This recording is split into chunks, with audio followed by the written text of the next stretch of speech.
They called me Potato Face until I was 17. My name is Rosalie, and I need to tell you about the night that changed everything. But first, you need to understand what it was like growing up as the ugly daughter in a family that worshipped beauty like a religion. Picture this. Every school function, every family gathering, every moment that mattered, I was the one behind the camera. Not because I loved photography, but because that's where ugly girls belonged. In the shadows, capturing everyone else's perfect moments. "Rosalie, get the camera," Mum would say, her voice dripping with that fake sweetness she reserved for public spaces.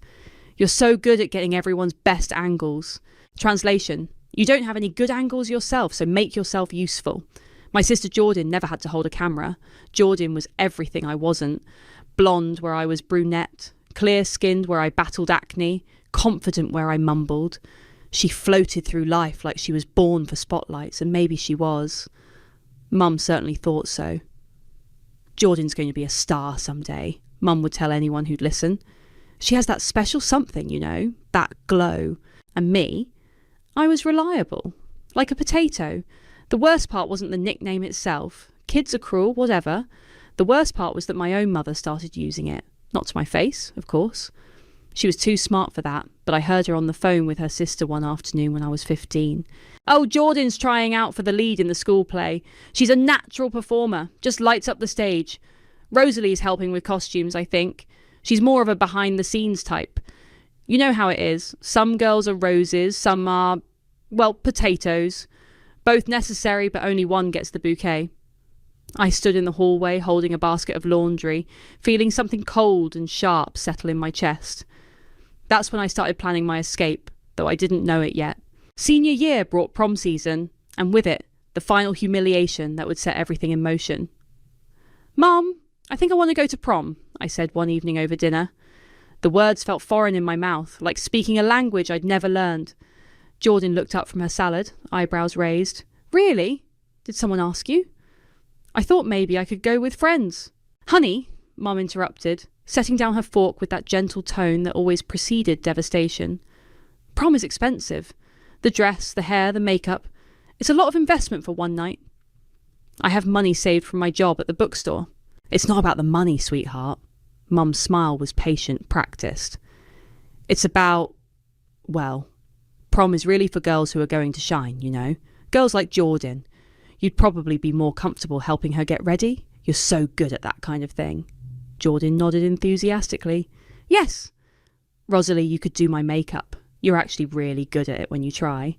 I looked at my father, hoping for backup, but he was already buried in his phone. He checked out of Family Dynamics years ago, leaving Mom to rule our little kingdom of conditional love. "I'll think about it," I said quietly, but I didn't think about it. I went to the mall the next day and bought a dress with my bookstore money. Nothing fancy. A simple black number that made me feel almost pretty under the dressing room lights. I scheduled a hair appointment and even splurged on professional makeup. The night of prom, I came downstairs in my dress, heart hammering with nervous excitement. Maybe I wouldn't be the prettiest girl there, but I felt good. I felt ready to be seen. Mum was adjusting Jordan's tiara when she saw me. Her face went through several expressions: surprise, confusion, and finally something that looked almost like pity. "Oh, honey," she said softly, "you look nice." Nice. The word hit like a slap. Jordan turned around, resplendent in powder blue silk, and her mouth fell open. "Rosalie, what are you wearing?" "My prom dress." "But I thought you were going to help me with touch-ups at the venue." "I can still help, but I'm going too." The silence stretched between us like a chasm. Finally, Mum cleared her throat. "Well, I suppose we should get pictures." She positioned Jordan in front of the fireplace, adjusting her dress, fluffing her hair. "Beautiful, sweetheart. Absolutely radiant." Then she looked at me. "Rosalie, why don't you stand there?" She pointed to a spot slightly behind and to the left of Jordan. "Perfect." Click, click, click. Later that night, after prom, after dancing alone while Jordan held court with the popular kids, after coming home with mascara smudged and dreams deflated, I found Mom showing the photos to our neighbour, Mrs. Patterson. "Doesn't Jordan look stunning? She's just star material, that one. Natural born beauty." Mrs. Patterson squinted at the photos. And this is Rosalie. Oh yes, that's our little potato. Reliable as always, but... Mum's voice dropped to a whisper, but I heard every word from the kitchen doorway. She's just not star material. She's a potato. Reliable, but nothing to look at. That night, I packed my bags and my silence. I was done being the potato in a family of roses. It was time to plant myself somewhere else and see what I could grow. 3 years later, I was elbow deep in bread dough at 5 a.m. in a tiny bakery in Milan, speaking broken Italian to customers who barely noticed me. Funny how some things never change. Rosalie, table 7 wants another cornetto, called Marco, the owner, from behind the espresso machine. I wiped flour from my hands and grabbed the pastry, weaving between cramped tables filled with business people scrolling their phones. The morning rush was always chaos. Steam from the coffee machine, rapid-fire Italian, the constant ding of the register. I'd been in Milan for 8 months, working at Dolce Mattina during the day and attending fashion design classes at night on a partial scholarship. My Italian was getting better, my bank account wasn't, but for the first time in my life, I was invisible by choice, not because someone decided I wasn't worth seeing. Grazie, the customer at table 7 mumbled without looking up from his newspaper. I was turning to go back to the kitchen when someone cleared their throat behind me. Excuse me. I turned around. A man in his 30s sat at the corner table, expensive camera hanging around his neck, watching me with the kind of intensity that made my skin crawl. Great. Another tourist, who thought the local help was part of the scenery. Can I help you? I asked in English, recognising his American accent. You're not Italian. Very observant. He smiled at my sarcasm. I'm Drew. I work in fashion, scouting, mostly. And I've been sitting here for 20 minutes watching you move. My stomach dropped. Look, if this is some kind of... You have the most interesting face I've seen in years. I actually laughed. Right, good one. I'm serious. He pulled out his phone, showed me his Instagram, hundreds of thousands of followers, photos of models I recognised from magazines. This is what I do. And you have something most of these girls spend thousands trying to achieve. What's that? Authenticity. There's a sadness in your eyes, like the Mona Lisa, but also strength. The camera would love you. I stared at him, waiting for the punchline. When it didn't come, I shook my head. You've got the wrong girl. I'm nobody special. Who told you that? The question hit like a physical blow. I could hear Mom's voice, Jordan's laughter, years of being told I was the supporting character in everyone else's story. Everyone, I said quietly. Drew leaned forward. Well, everyone was wrong. Marco called my name from the kitchen, breaking the spell. I hurried away, but Drew didn't leave. He ordered coffee after coffee, watching me work, occasionally scribbling in a notebook. During my break, he approached again. I want to take some test shots, nothing weird, just headshots. See how you photograph. I don't have money for... No charge. I think you could be something special, but I need to see how the camera sees you. That afternoon, after my shift, I found myself in Drew's temporary studio, really just a rented apartment with good lighting. He was professional, respectful, talking me through poses while his camera clicked. Turn your chin slightly left. Good. Now look at me like I just told you something that surprised you. Click, click, click. You're a natural, he said, checking the shots on his camera. Look. He turned the screen toward me, and I barely recognised myself. The girl in the photo looked mysterious, striking even. Not pretty in the conventional sense, but arresting. This can't be me. It's you. This is how you really look when you're not trying to disappear. That night, I called my sister for the first time in months. I don't know why. Maybe I wanted to share this tiny spark of hope with someone who knew where I'd come from. Rosalie! Jordan's voice was bright, a fake. Oh my God! Where have you been? Mum's been worried sick. I'm in Milan. Milan? Like Italy, Milan? What are you doing there? Working. Learning.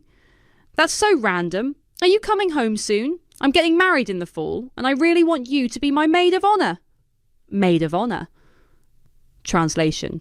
I need someone to handle all the grunt work while I look perfect. I can't. I'm busy. Busy with what? It's not like you're doing anything important. There it was. The casual dismissal, delivered with a laugh like it was a joke we both shared. I hung up without saying goodbye and blocked her number. 2 weeks later, Drew called with news that would change everything. I showed your photos to some people. There's interest. Real interest. What kind of interest? Paris Fashion Week. They're looking for fresh faces for the closing show. It's a long shot, but... But what? But they want to meet you. And Rosalie? Yeah. They want you to walk under your real name, Rosalie Quinn. I stared at my reflection in the bakery's window, flour still dusting my apron, and for the first time in my life, I didn't look away. When do we start? 6 months into my modelling career, I was scrolling through Instagram when I saw it. A puff piece in some lifestyle blog with the headline, "Local beauty Jordan Quinn opens up about her acting dreams." There was my sister, perfectly lit in what looked like a professional headshot, talking about her journey in the arts and her supportive family. The article mentioned her close-knit relationship with her parents and how they'd always believed in her star potential. Not one mention of me, like I'd never existed. I screenshotted it and sent it to Thea, my old friend from high school who'd somehow tracked me down through social media a few weeks earlier. My phone rang immediately. "Are you kidding me with this?" Thea's voice was sharp with anger. She's acting like she's some kind of celebrity when the biggest role she's ever booked was a commercial for a mattress store. "You've been keeping tabs?" "Honey, I'm a PR agent now. Keeping tabs is literally my job. And your family's delusion levels are off the charts." Thea had always been the only person who saw through my family's dynamics. While everyone else bought into the golden child narrative, she'd been the one sitting with me at lunch when I'd show up to school with red eyes from crying. "Want to know something interesting?" she continued. "I've been monitoring their social media since you left. Your mum posts about Jordan constantly, every audition, every headshot, every time she gets a call back. But you..." Radio silence. "Like you vanished into thin air. Maybe that's for the best." "Is it though? Because while you're over there becoming an actual model, they're still playing pretend back home." I was quiet for a moment, staring at the article. "What are you suggesting?" "I'm suggesting that maybe it's time they knew what they lost." That conversation planted a seed. Over the next few weeks, as I booked more jobs, small editorial spreads, a campaign for an Italian jewellery brand, I started working with Thea unofficially. She helped me navigate the social media side of modelling, building my presence strategically. "The key," she explained during one of our video calls, "is controlled mystery. Give them just enough to be intrigued, but not enough to get the full picture." I posted photos from shoots with my face partially obscured, a silhouette against Milan's skyline, my hands holding a coffee cup with just my lips visible, artistic shots that showed my work without revealing too much. "Your engagement is insane," Thea said, pulling up analytics on her laptop. "People are obsessed with figuring out who you are. Good or bad obsessed. The best kind. You're the mystery girl everyone wants to solve." Meanwhile, Drew was pushing me toward bigger opportunities. We'd developed an easy working relationship. He was professional, never crossed lines, but genuinely invested in my success. "There's a charity gala next week," he said over coffee near his studio. "High-profile fashion crowd. You should go." "I don't really do events." "That's exactly why you should go. The industry loves an enigma, but they also need to see you can handle the social side." The gala was at a palazzo in Milan's fashion district. I wore a simple black dress, nothing flashy, but well-tailored. The goal was to blend in, observe, maybe make a connection or two. I was standing near the bar, nursing a glass of wine, and watching Italy's fashion elite air kiss and network, when someone bumped into me. "Sorry, so sorry," the woman said, in accented English. She was stunning. Tall, sharp cheekbones, the kind of effortless elegance that screamed money and breeding. "No problem," I replied. "You're American?" "Yes." "Model?" "Sometimes." She laughed. "I like that answer. I'm Isabella. And you are mysteriously evasive. Rosalie." "Ah, the mystery girl from Instagram. Everyone's been wondering about you." Before I could respond, a photographer appeared. "Isabella, can we get a quick shot for the event coverage?" "Of course." "Rosalie, join me." I started to decline, but Isabella linked her arm through mine. "Come on, one photo won't kill you." The photographer snapped a few shots of us laughing. Isabella had just whispered something funny about the man in the ridiculous bow tie behind us. For a moment, I forgot to be guarded. I just smiled. That photo went viral overnight. Not because of Isabella, though she was well known in fashion circles. It went viral because of me, specifically because someone zoomed in on my wrist and spotted the small tattoo I'd gotten in Milan. A tiny potato, simple line art, barely visible unless you were looking for it. The internet went crazy trying to decode it. Fashion blogs picked it up. Who is the mystery model with the potato tattoo became a trending topic. My phone exploded with notifications. Drew called laughing. Congratulations, you just became famous by accident. But it wasn't the fame that made my hands shake as I scrolled through the comments and reposts. It was the notification that popped up while I was reading them. A friend request on Instagram from Jordan. The messages started trickling in within hours of Jordan's friend request. First, a text from Mum. Honey, we saw some photos online. Is that really you? Call me. Then Jordan sliding into my DMs like we'd been chatting every day. OMG, Rosalie! I can't believe my little sister is a model now. So proud of you. We need to catch up ASAP. I screenshotted everything and sent it to Thea. They found you, she texted back immediately. What's the play? Ignore them. Or, hear me out. We could have some fun with this. My phone rang before I could respond. Think about it, Thea said without preamble. They spent years making you feel invisible. Now you're getting attention they could never dream of, and suddenly they want to be part of your story. What are you suggesting? Document everything. Every fake sweet message, every attempt to ride your coattails. Trust me, this is just the beginning. She was right. Over the next few days, the messages multiplied. Mum, we always knew you had potential, sweetheart. Remember how I used to say you had interesting features? I'm so glad you finally found your confidence. Jordan, I've been telling everyone about my model sister. Maybe we could do a shoot together. Sister goals. Even my dad emerged from his usual silence. Saw the article about you in that fashion magazine? Good for you, kiddo. What article?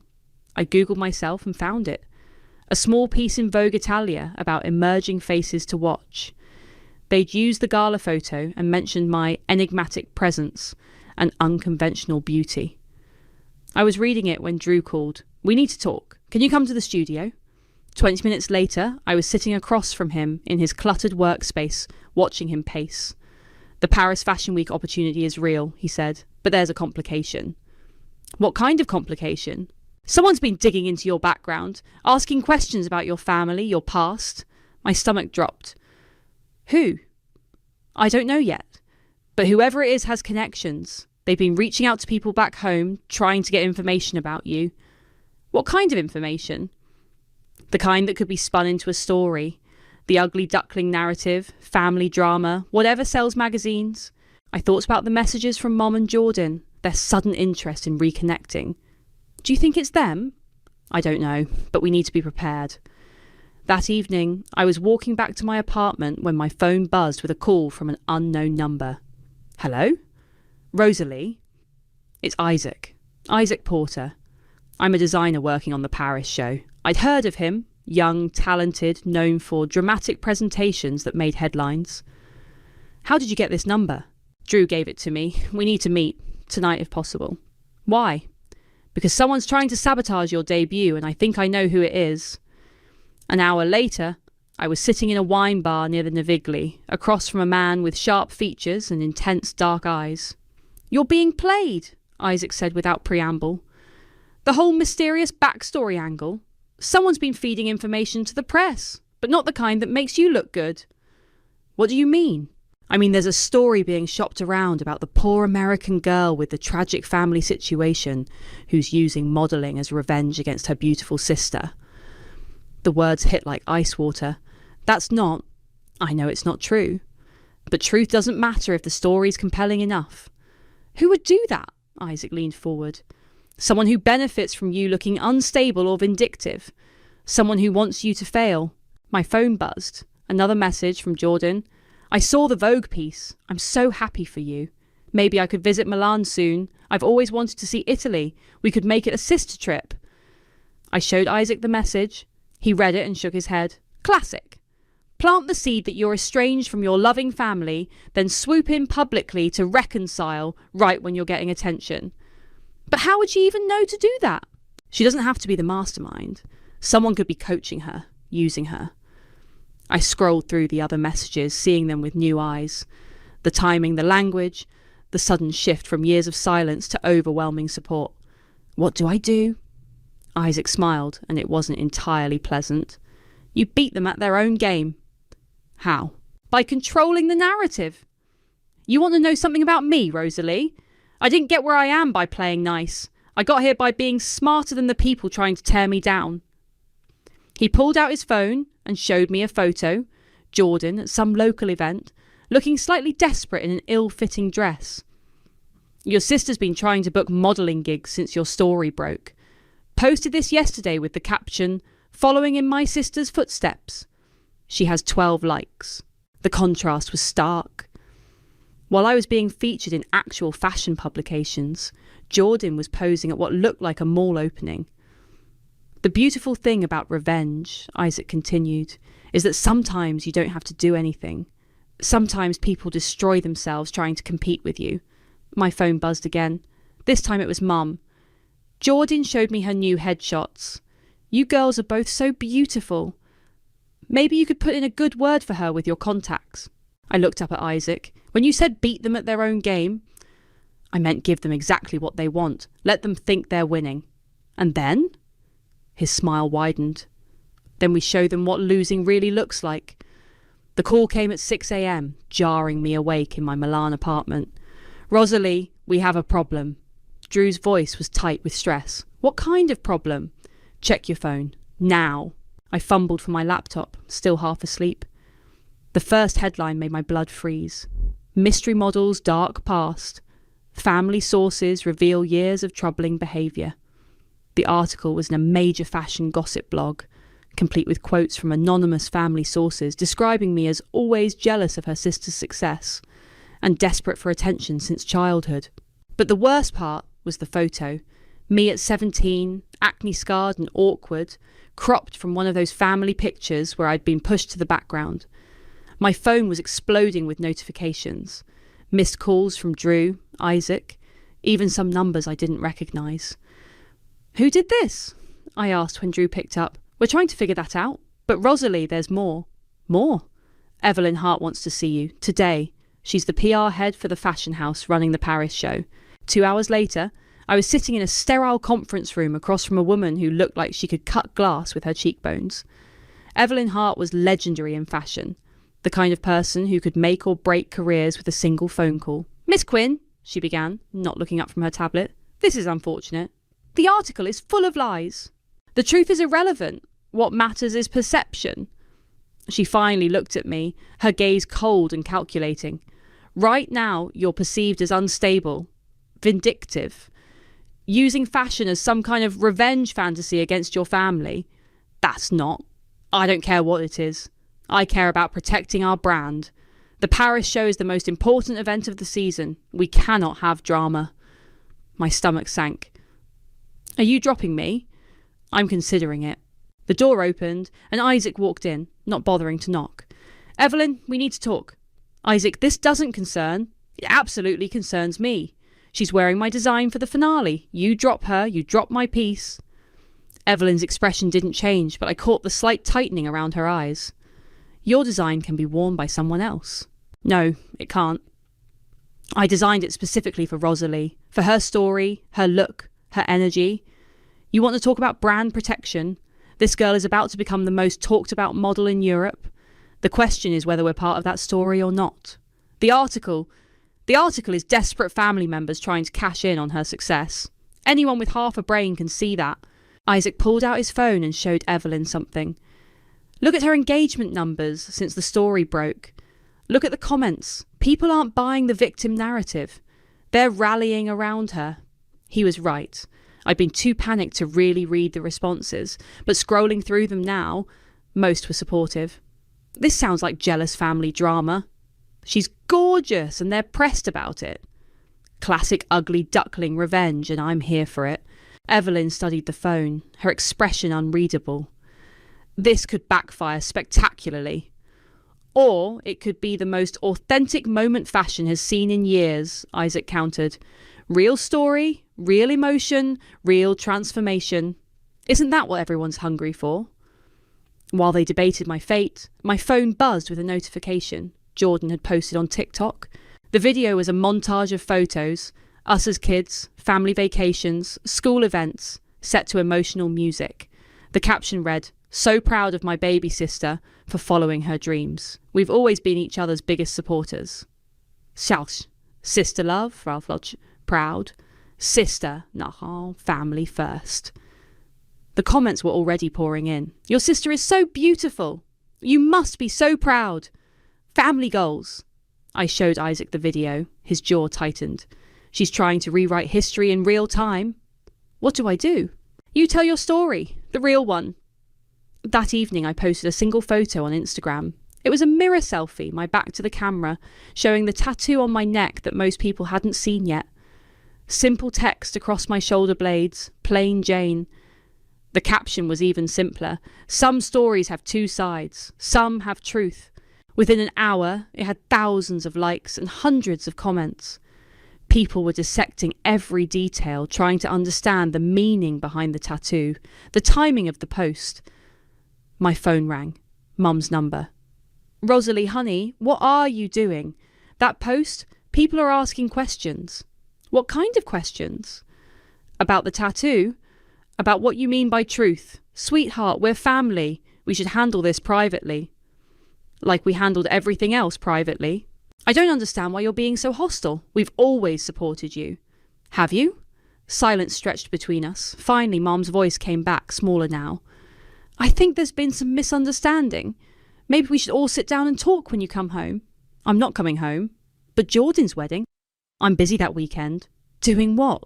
I looked at myself in the mirror, at the tattoo Isaac had helped me design, at the face that was finally being seen the way I wanted it to be seen.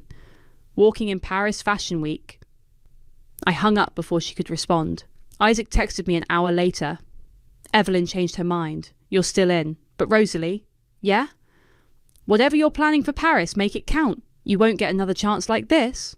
I stared at the message, then at Jordan's TikTok still playing on my phone, her fake smile frozen on the screen.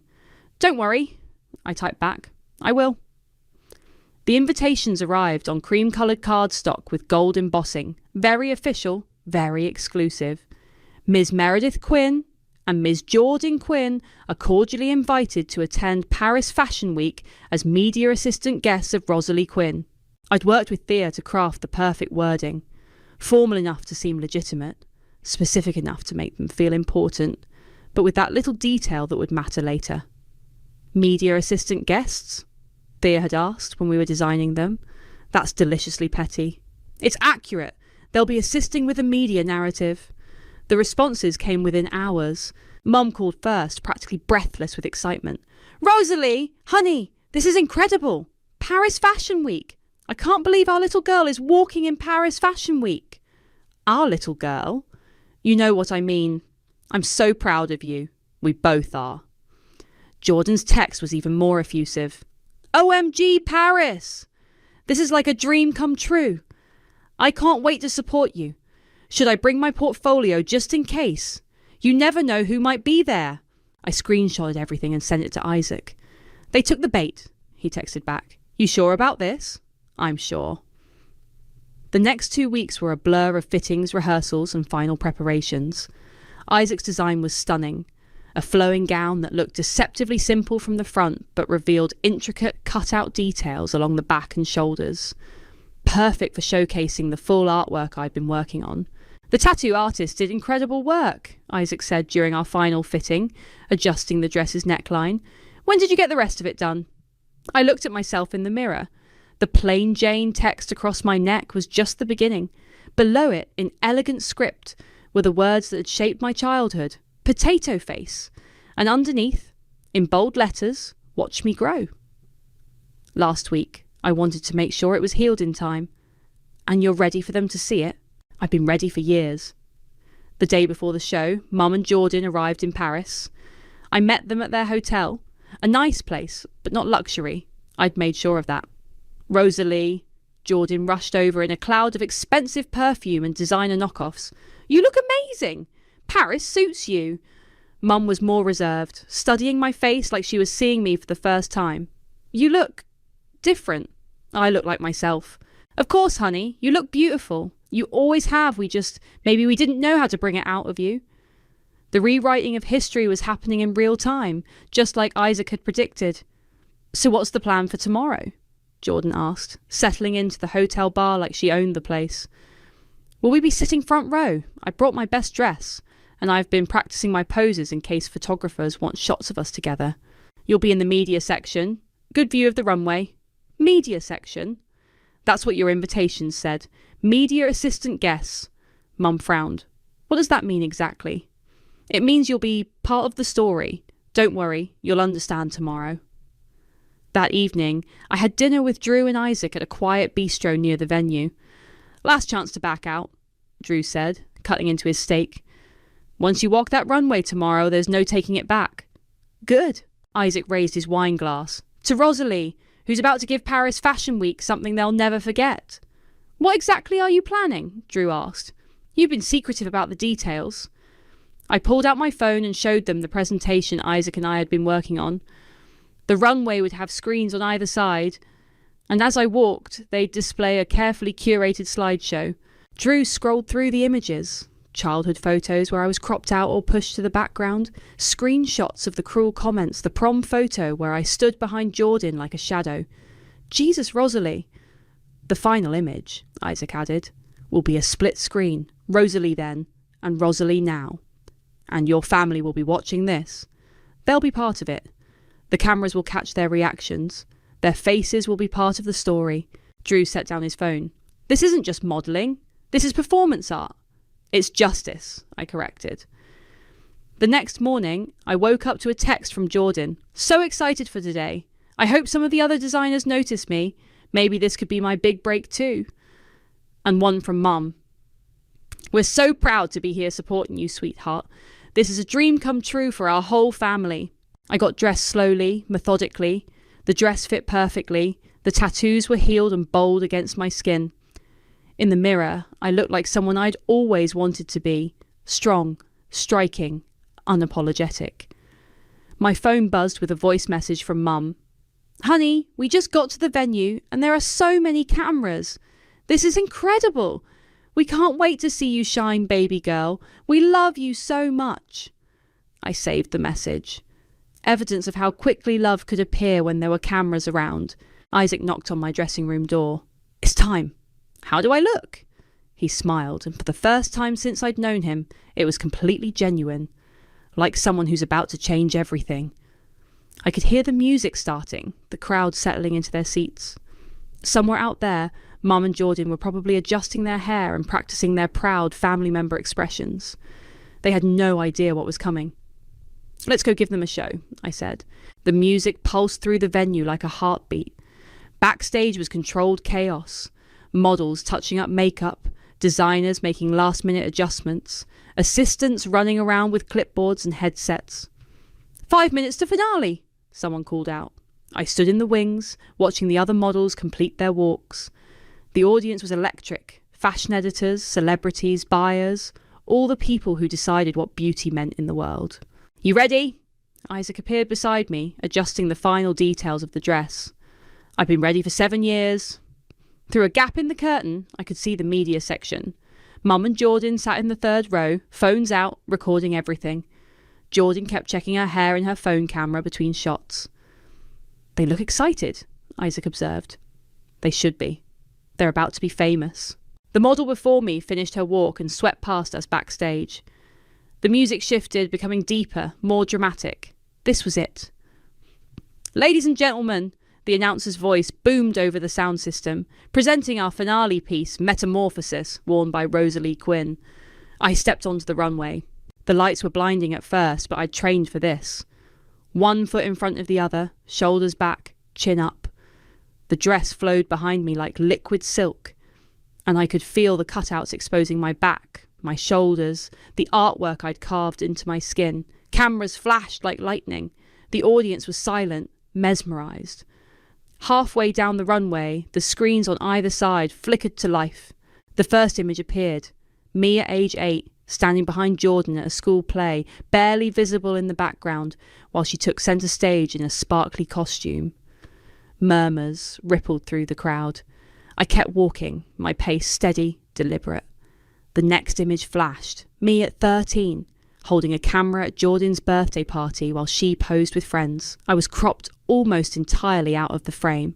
The murmurs grew louder.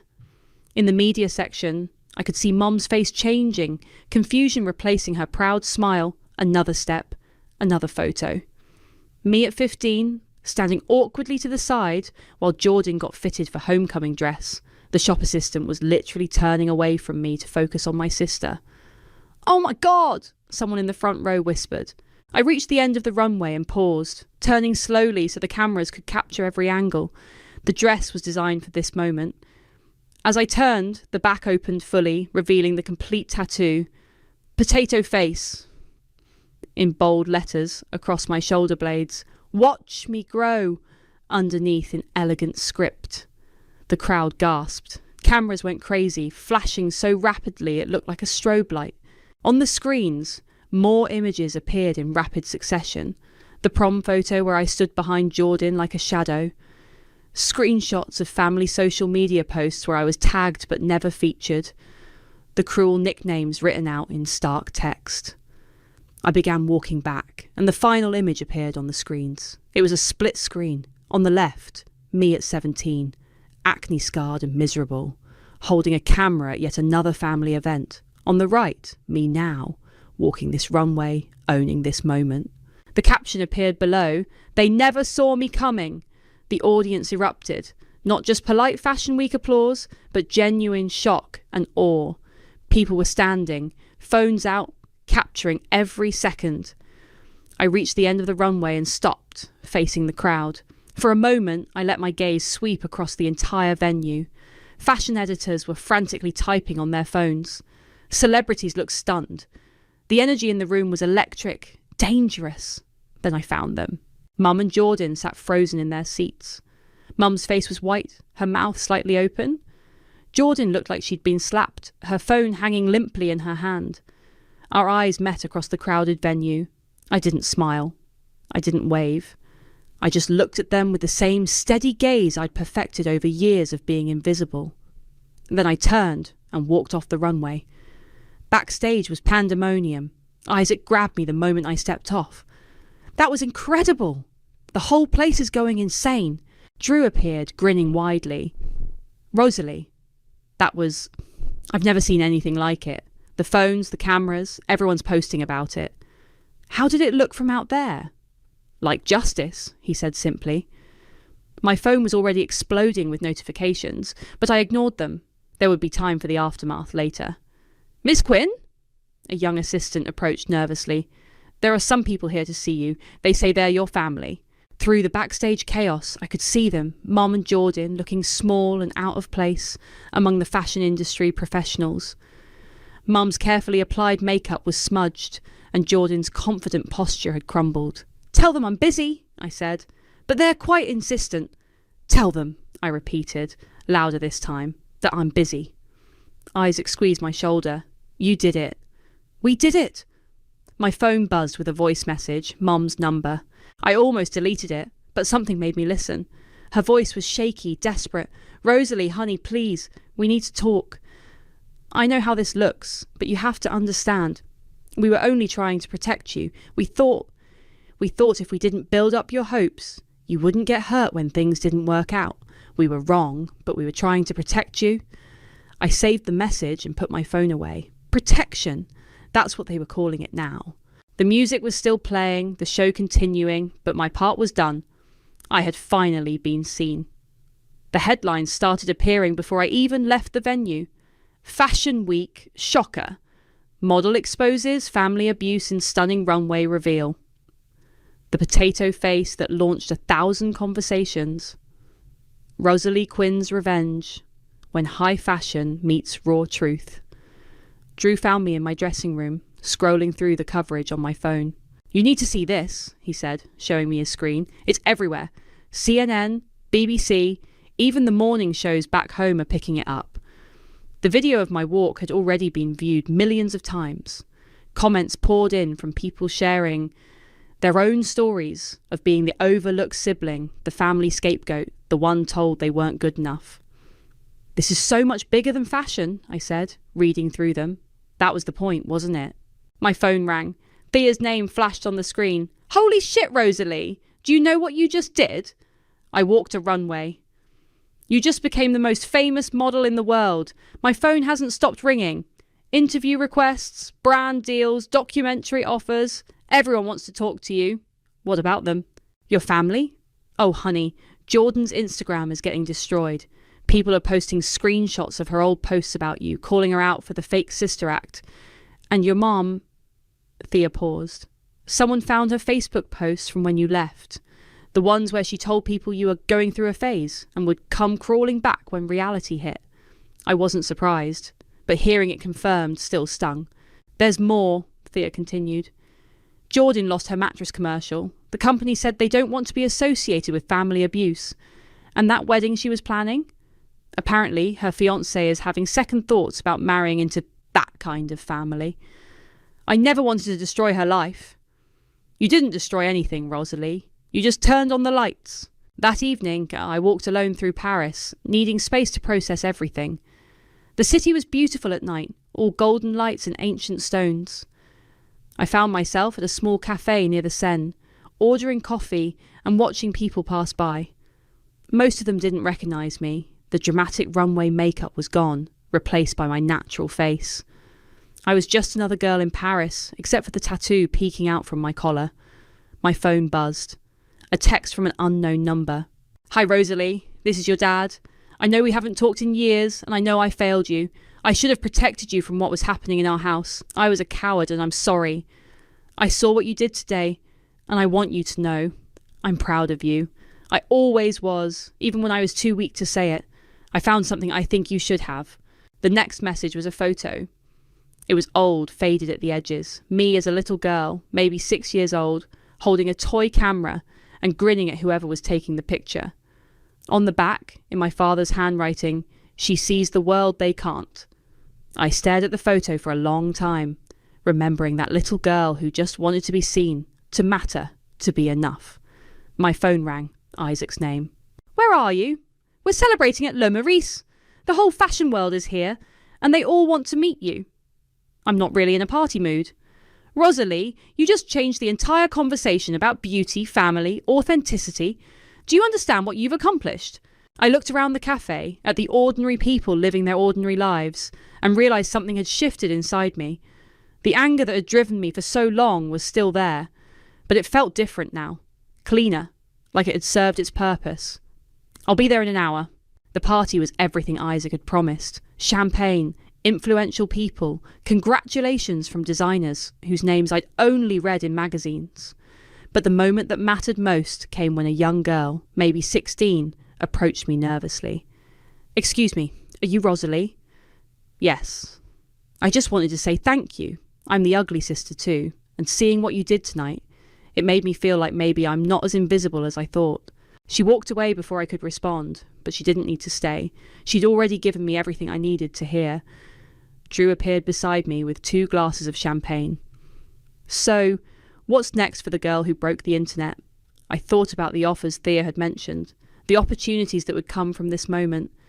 But mostly I thought about that little girl with the toy camera and how she'd grown into someone who could finally light up the stage.